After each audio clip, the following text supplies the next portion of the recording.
চুলায় রাখা ফুটন্ত গরম চা ৩ বছরের সাগরিকার শরীরে ঢেলে দেন তার বাবা সাগর। মা বাবার দাম্পত্য জেরের শিকার হয়ে বরিশাল শের-ই বাংলা মেডিকেল কলেজ হাসপাতালের শিশু সার্জারি বিভাগে কাতরাচ্ছে সাগরিকা। অর্থের অভাবে চিকিৎসা হচ্ছে না তার।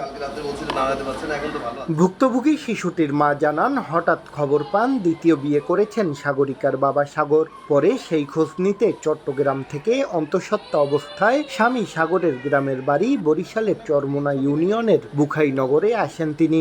স্ত্রীর অধিকার চেয়ে স্থানীয় ইউপি চেয়ারম্যানের কাছে অভিযোগ দেন। এতে ক্ষিপ্ত হয়ে গত ২৮ আগস্ট মা ও শিশু সাগরিকাকে মারধর করে সাগর। এক পর্যায়ে গরম চা ঢেলে দেয় শিশুটির শরীরে।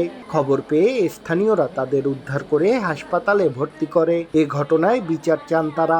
আমার মারধর করার পরে বাচ্চাকে লাথি দিয়ে ফালায়, বাচ্চার গায়ে চা এনে দিছে, বলতেছে বাচ্চারে খুন করে তারপর আমাকে তাড়াবে। বাচ্চা থাকা সত্ত্বে নাকি আমি সবার থেকে সাহায্য পাই, আমাকে নাকি সবাই সাহায্য করে, সবাই সাপোর্ট করে। বাচ্চা না থাকলে কেউ আর আমাকে সাপোর্ট করবে না, কারোর থেকে আমি সাহায্যও পাবো না। সে বাচ্চা খুন করে আমাকে তাড়াই দিবে।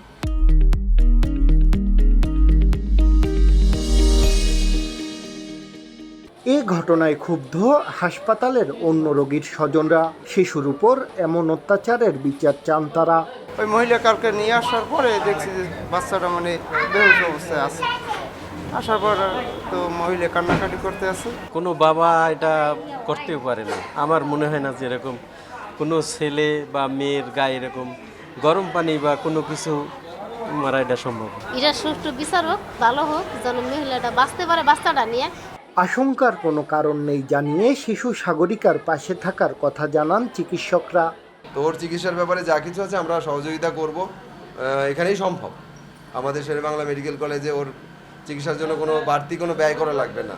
আমাদের এখানে যা সাপ্লাই আছে সরকারিভাবে যা সাপ্লাই আছে তা দিয়ে ওর চিকিৎসা সম্ভব। অভিযুক্ত সাগরকে ৬ বছর আগে ভালোবেসে বিয়ে করেন ফারহানা ইসলাম শারমিন। শারমিন চট্টগ্রামে থাকেন। শাকিল মাহমুদ, সময় সংবাদ, বরিশাল।